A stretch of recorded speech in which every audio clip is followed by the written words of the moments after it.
महाभारत मानव इतिहास का सबसे शानदार ग्रंथ है। इसका हर एक कैरेक्टर आपको कुछ ना कुछ लर्निंग देके जाता है। उसमें एक कैरेक्टर है दुर्योधन।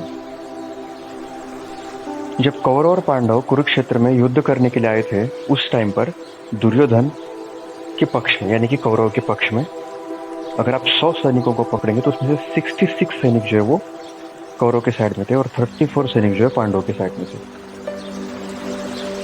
और उसमें से क्या बड़े बड़े नाम थे। उस युग के सबसे महान योद्धा पितामह भीष्म, आचार्य द्रोण, कृपाचार्य, कृतवर्मा, कर्ण, दुशासन, अश्वत्थामा, सब कुछ आप नाम लेते जाओ। वो शानदार योद्धा उनके साइड में थे। फिर भी कौरव हार गए। ऐसा क्यों हो गया? बहुत से लोग ये कहेंगे धर्म था, क्योंकि वो अधर्म के साइड में थे इसलिए वो हार गए, असत्य के साइड में थे इसलिए वो हार गए। हाँ, वो तो सही है, तो बहुत इंपॉर्टेंट और मेजर रीजन है जिसकी वजह से हार गए।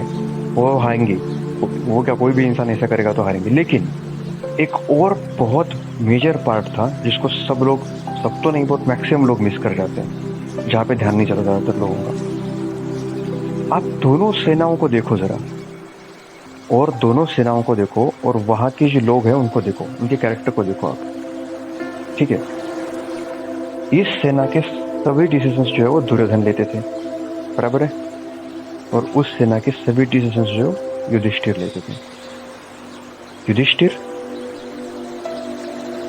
युधिष्ठिर का एडवाइजर कौन थे? कृष्ण, राइट। और दुर्योधन के एडवाइजर कौन थे? शकुनी। वो शकुनी के कहने पर हर डिसीजंस लेते थे, और ये कृष्ण के कहने पर। उनके मित्र कौन थे? युधिष्ठिर के साथ जो उनके भाई थे, जो उनके मित्र थे, धृष्टद्युम्न, अर्जुन, भीम, नकुल, सहदेव, ठीक है, और कृष्ण। इनके साथ कर्ण, दुशासन, शकुनी, दुर्योधन के साथ। तो ये प्रॉब्लम क्या है? कृष्ण जो है वो मेंटोर थे पांडवों के, और शकुनी कौरव के।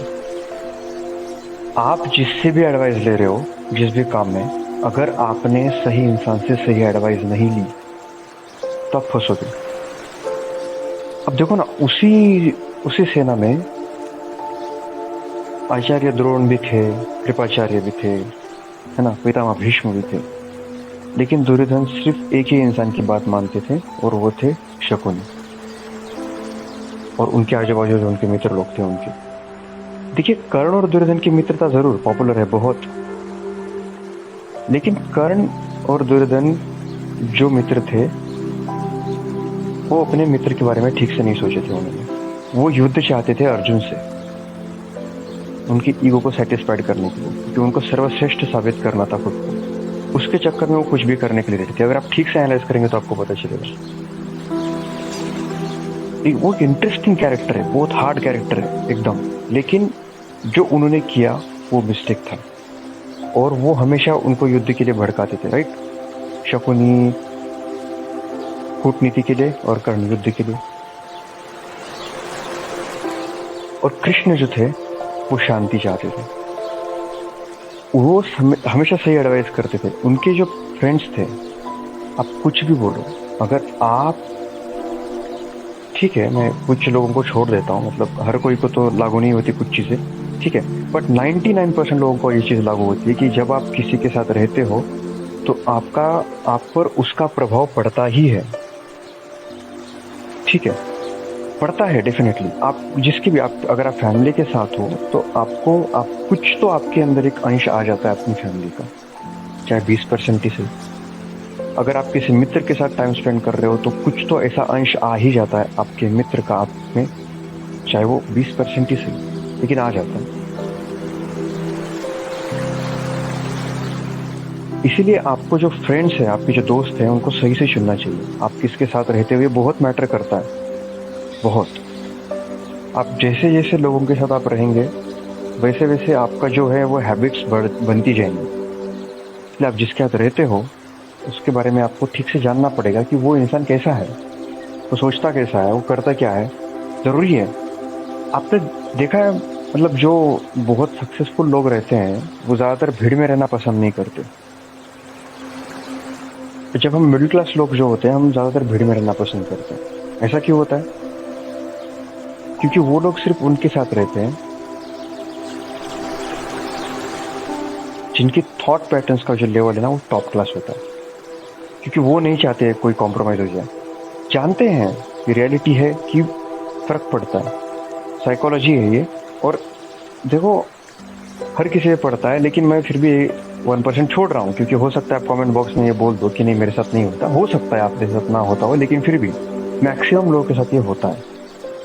तो इसीलिए आपको अपने फ्रेंड्स अच्छे से चुनना चाहिए। हम गए शकुनी के पास थे, शकुनी ने हमेशा ही दुर्योधन को गलत एडवाइस किया, कृष्ण ने हमेशा ही उनको सही एडवाइस किया युधिष्ठिर को। आप कितने भी शक्तिशाली क्यों ना हो, अगर उस शक्ति का इस्तेमाल आपने गलत जगह कर लिया तो आपका हार निश्चित है 100%। अगर आपके पास कम शक्ति है लेकिन बचा बचा के अगर आपने सही जगह इस्तेमाल किया तो आप उस शक्ति से भी बहुत एक्स्ट्रॉर्डनरी रिजल्ट प्रोड्यूस कर सकते हो खुद के लिए अपनी लाइफ में। तो इसलिए जब जिससे आप पूछ रहे हो, जिससे आप एडवाइस मांग रहे हो, सोल्यूशन ले रहे हो, आपको उसके बारे में जानना चाहिए, वो सही से सिलेक्ट करना चाहिए, बहुत ज़रूरी है। अब देखिए दुर्योधन को भी अपॉर्चुनिटी मिली थी कृष्ण को सिलेक्ट करने की, ठीक है। जब वो हेल्प मांगने गए थे अर्जुन और कृष्ण दोनों, आप अर्जुन और दुर्योधन कृष्ण से, तो श्री कृष्ण ने उनको पूछा भी था कि क्या चाहिए। तब दुर्योधन, तब पहले अर्जुन आया था, पहले दुर्योधन आया था, इसके बीच थोड़ा सा वाद विवाद हुआ। फिर जब बाद में ये चीज़ हो गई कि दुर्योधन पहले आए थे, तो फिर दुर्योधन को कृष्ण ने मांगने के लिए कहा।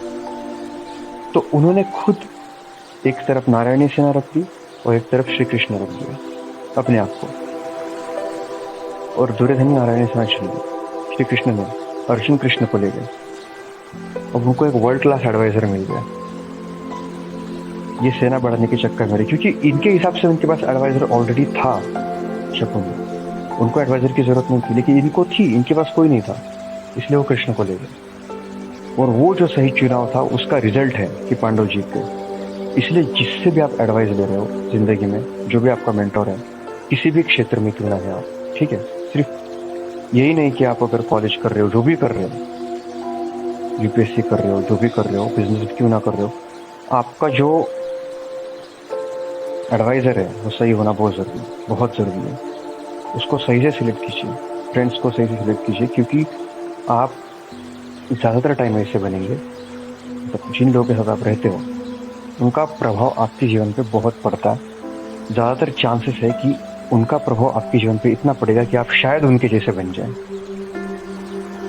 तो भाई साहब, जब आपको पता है कि आप उनके जैसे बन सकते हो तो आपको अच्छे लोगों के साथ रहना चाहिए ताकि आप अच्छे बने। Thank you.